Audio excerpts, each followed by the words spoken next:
Do you want an easy, no-fuss way to use a circular polarizer with a built-in mist filter for that extra layer of atmosphere? Well, the folks at Freewell sent me a new attachment to try out. It's called the Real Lens Hood. We're going to take a gander at it right now, so let's jump right in. This is a pre-production unit, so there's no fancy packaging to show here. All I received were these two lens hoods, one for the Ricoh GR3 and one for the GR3X, plus a small promo card explaining what they are.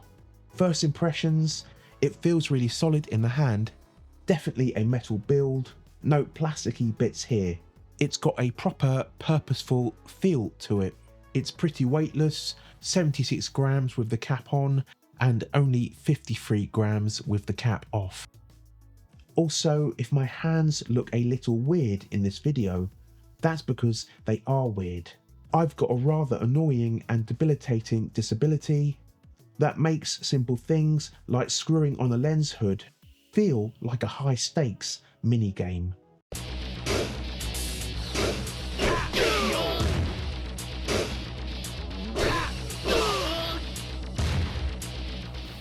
Game over, Joe Redstein. You lose. But I promise it's not part of the product design, it's just me. Once you've figured out the correct alignment, attaching the lens hood is genuinely easy. It just twists straight on. Nice and simple.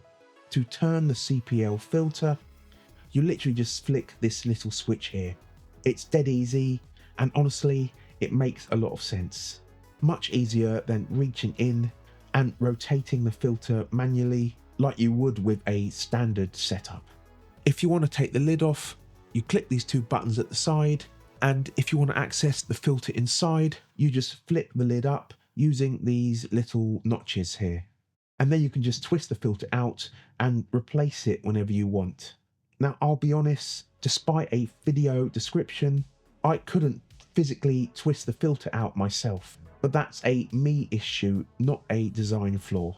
In fact, here's the short clip from the manufacturer showing how the process works. And yes, it's just as smooth in real life.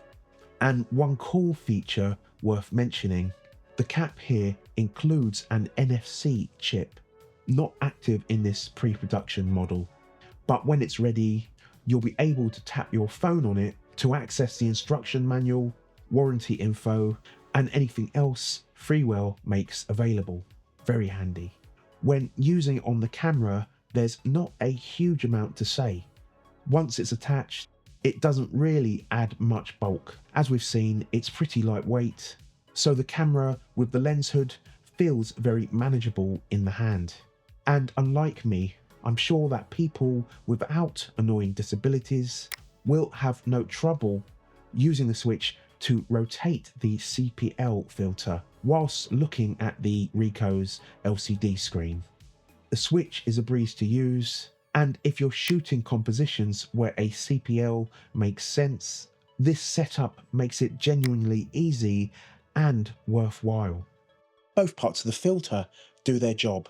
The CPL taking a touch of glare off water, darkening the sky slightly and softening reflections, and the mist part adding atmosphere with that gentle glow. Together they make for a versatile little setup that works well in different shooting conditions. The polarizer also adds a moodier feel by making the colours warmer and richer and giving the sky a subtle teal shift, and I really like that look. So quick pros and cons.